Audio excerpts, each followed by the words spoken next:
એક મિનિટ. આજે સુરેન્દ્રનગરમાં ડિસ્ટ્રિક્ટ વાઇબ્રન્ટ સિમેન્ટનું આયોજન હતું, જે સંદર્ભે અમે સરકારનું ધ્યાન દોરવાના હતા કે તમે જે વાઇબ્રન્ટના તાઇફા કરો છો એ બંધ કરો, એના બદલે જીઆઈડીસી, જે વઢવાણ જીઆઈડીસી છે એ બિસ્માર હાલતમાં છે, એના રોડ રસ્તા સારા કરો. લોકો ઇન્ડસ્ટ્રીયલિસ્ટના કામ ધંધા ભાંગી ગયા છે, સુરેન્દ્રનગરના લોકો સ્થળાંતર કરી રહ્યા છે. એ તમામને વેપાર ધંધા આપો અને સુરેન્દ્રનગર મહાનગરપાલિકામાં આવેલા વઢવાણ જીઆઈડીસી છે, એક મિનિટ વાત તો કરી લો.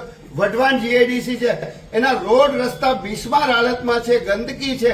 આ તમામે તમામ નક્કર અને પ્રાથમિક સુવિધાની કામ કરવાની બદલે પોલીસને આગળ કરી સરકાર પોતાની નિષ્ફળતા છુપાવવાના વ્યર્થ પ્રયત્ન કરે છે. અને અત્યારે મારા ઘરે હું જયારે દુકાને કામ ધંધે જતો હતો ત્યારે પોલીસને આગળ કરી મને ડિટેન કરવા માટે અને પોલીસ સ્ટેશને લઈ જવા માટે પોલીસ આવ્યા છે.